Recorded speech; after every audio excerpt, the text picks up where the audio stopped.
So hindi lamang dito sa Metro Manila, pero all over the country na ito. So, making sure na yung sistema ay maging maayos. So we are now providing 10,000 subsidy for each bus unit.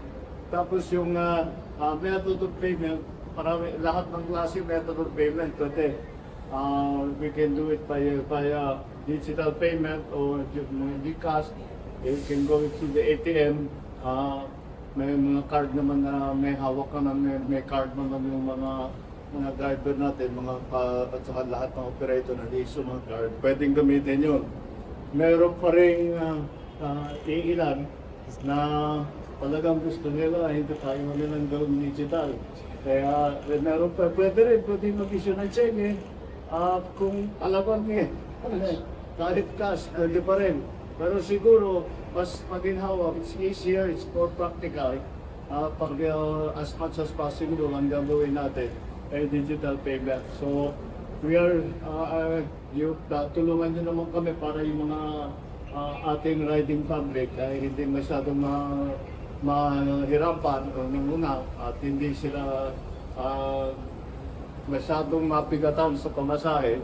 Dahil nga, alam naman natin kung ano yung pangyayari, nagpapago yung presyo ng langis all over the world. Kaya dito, ang response ng pamahalaan, and of course, we are always in need of assistance and support and cooperation with the operators, with the drivers, in yung buong sistema. So this is what we are doing here now, that we are having the briefing now from the OTR. Tinignan namin ang mga facilities so far, paano nang maayos. So let's just keep the system going. Tingnan natin how it works. Kung merong maging problema o kung merong sa palagay ninyo maging mas magandang sistema or to make it easier or make it faster, make it more convenient for you, for the riding public. So you had to comment, and palagay namin kaya namin gawin para pagandahin pang sistema. Stella, dahil ang gusto natin is very as convenient as possible, as easy as possible, as quick, yung mabilis as possible. Dahil araw-araw nagbabago, kaya kailangan makapag-respond din kami.